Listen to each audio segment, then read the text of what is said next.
হঠাৎ একটা থমথমে সন্ধে, যে দেখি সর্বদিক একটা গুমট, কালো মেঘগুলো আনাগোনা।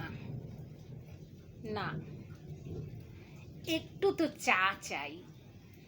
গরম চায়ের চুমুকে হয়তো বোঝা যাবে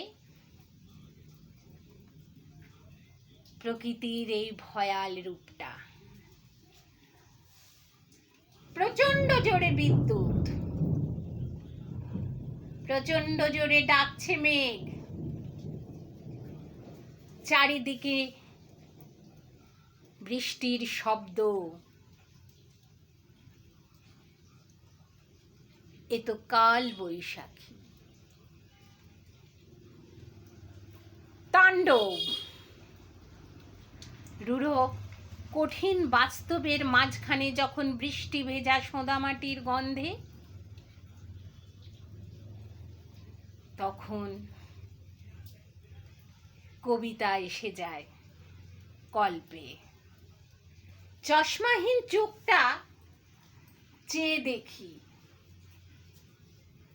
দৃষ্টিটা রয়ে যায় থমকে। ঠক ঠক করে জানালার পাল্লাগুলো ঝোড়ো হাওয়ায় কাঁপছে। কি অসাধারণ আজ সন্ধ্যের এই কল্পনার মনটা। ভাবি,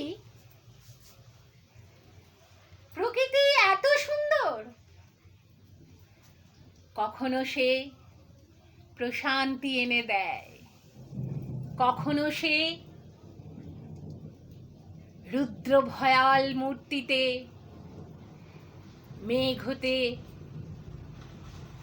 ঝড়ো ঝড়ো বৃষ্টি ফোঁটায় ভিজিয়ে দেয়। এই সোঁদা মাটির গন্ধে আরামটা এসে যায়। আহা, কি অসাধারণ সৌন্দর্যের মুখোমুখি আজ সুন্দর ভুবন। কাল বৈশাখীর এত অপূর্ব রূপ আজ কবিতায় কণ্ঠে। নমস্কার জানাই প্রিয় বন্ধুদেরকে। আমার ফেসবুক আইডি এবং ইউটিউব ফ্যামিলির সকল প্রিয় দর্শকের জন্য আমি আন্তরিক কৃতজ্ঞ। আজ আমার এই অনুভবের দৈনিক কলমের কিছু কথা আপলোডে শেয়ার করলাম। সঙ্গে থাকবেন এভাবেই।